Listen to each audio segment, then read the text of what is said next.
Hey, how's it going, everybody? Sarasota, Tim, just leaving the eye doctor. I got a big smile on my face. Do you want to hear the good news or do you want to hear the better news? It's all coming up.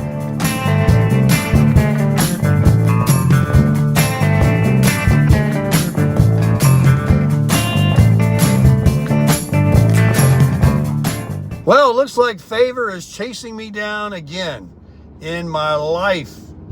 So I saw the doctor, and first of all, my eye vision is 20/30. It was 20/25 last week.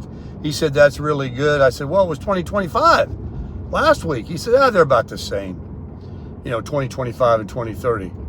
So he actually kind of came on the level with me this morning that he was very concerned after he did this surgery. He's such a nice guy, young guy, athletic, very enthusiastic. I'm really happy with him. He said to me today, though, that he was really praying that that this eye pressure would come down because it was 40. Apparently, that's very, very high. I know it's high. I went to a doctor one time. It was 50. They wouldn't even let me go home. They made me take some pills right there and sit for an hour almost until they checked the pressure again.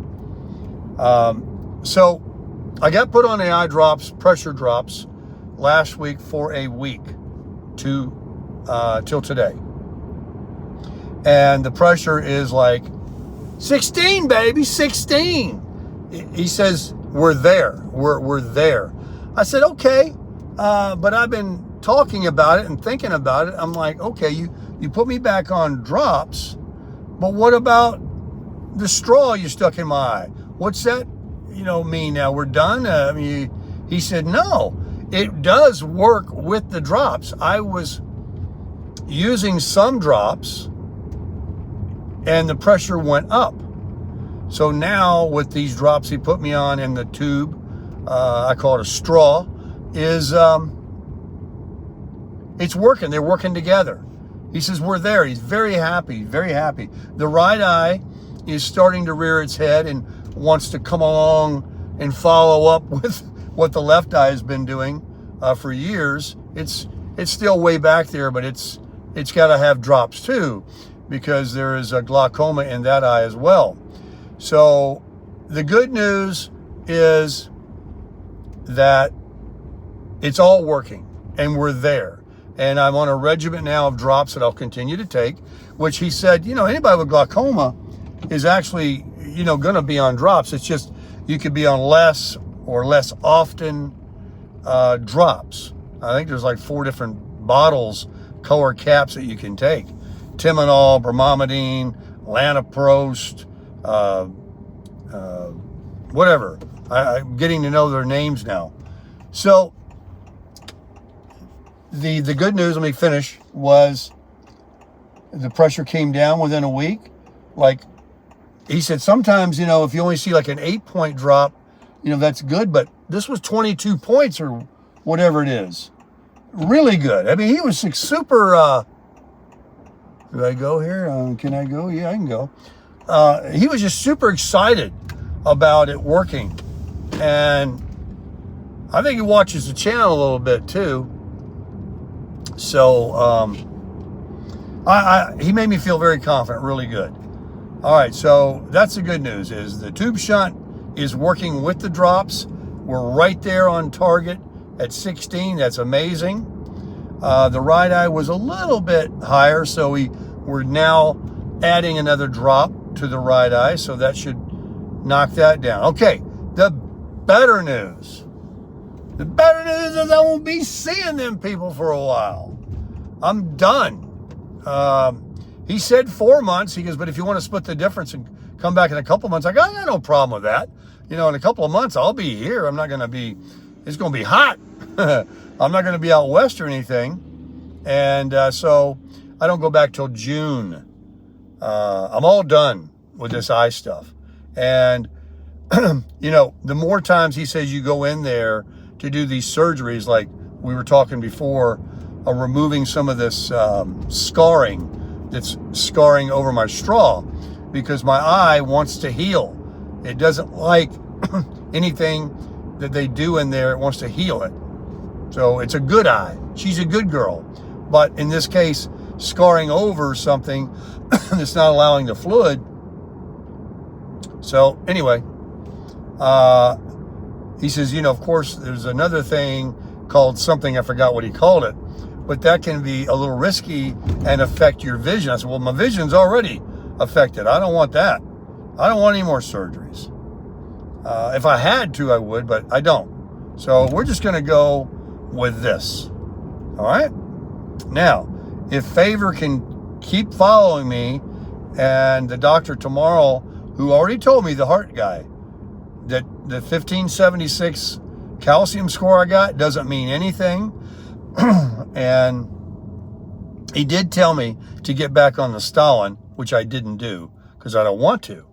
That would bring the cholesterol down from the 253 I was to 160. That will definitely happen. So he's not going to see a reduction. I'm going to tell him I'm not taking them. Get me on 20 milligrams. Some people only take 10. But he did tell me that we may not need to do anything because he did the EKG, and I've had that C scan, and I had the blood work done. So I've had all that done, but this tomorrow is going to show, like I said this morning, if the blood is getting through all them arteries and veins, flowing good.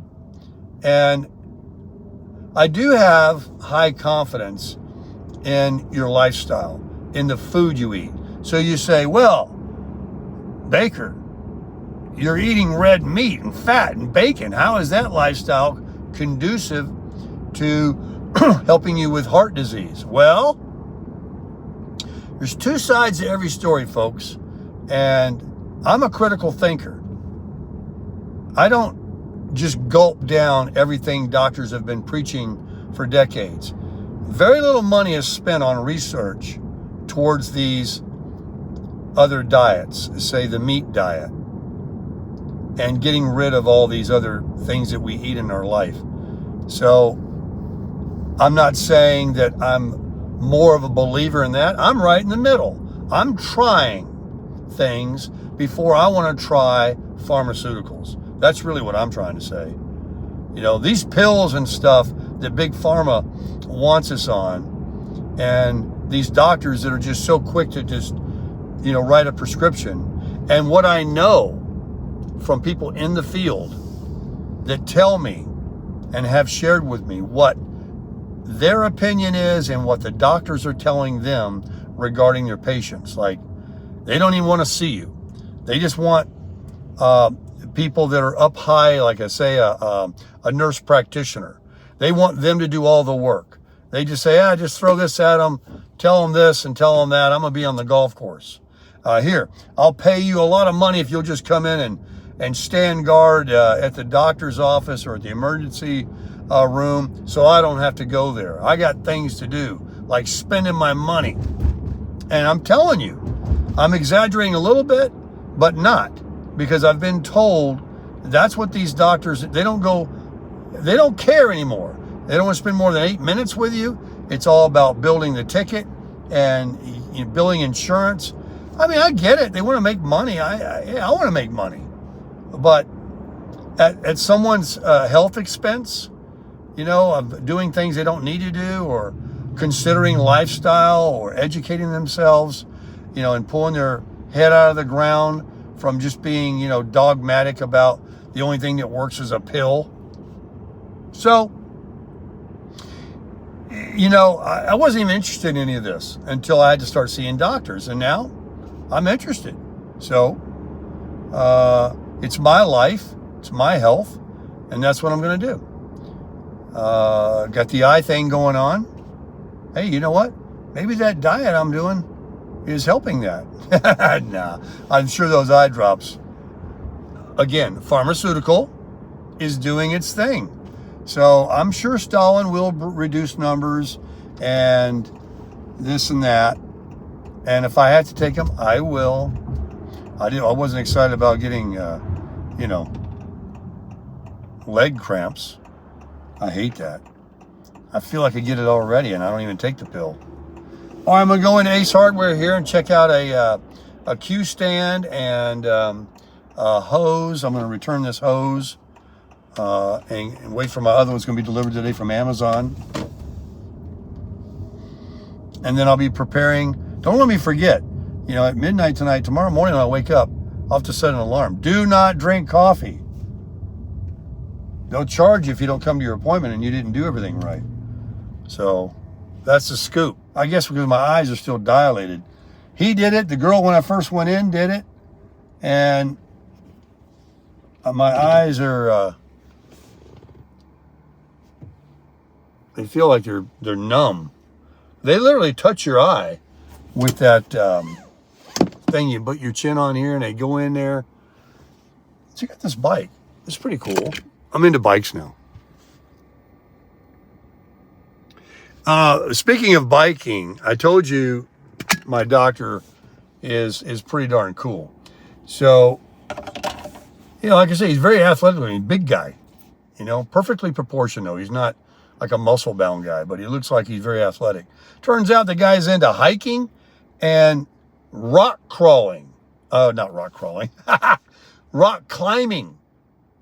And he shared something with me that I thought was pretty good, that someone said that shared with him, that we should do things that create fear, that scare us. And that way we can handle the things that people are afraid of for no reason. And the best way to explain it is like, you know, rock climbing. Obviously you worry about falling and all that kind of stuff. And it can be scary. But people worry that they're going to miss their plane flight, he says. Or, you know, you're sitting there in a building with food and help and everything. You're not going to die, and yet people have these fears. You know, people are incredulous. They worry about things that don't need to be worried about. So if you scare yourself with something like that, not that you become fearless for everything else in life, but it does help you. You know, it's just like we were just talking about with these, with the lifestyle and alternative foods that you eat, or foods that you eschew from your diet permanently, that you get a better life. You don't have all these other bad things in your life, the way you think, the way you feel, your fears. So it's all about improving. It's all about growing. It's all about crushing.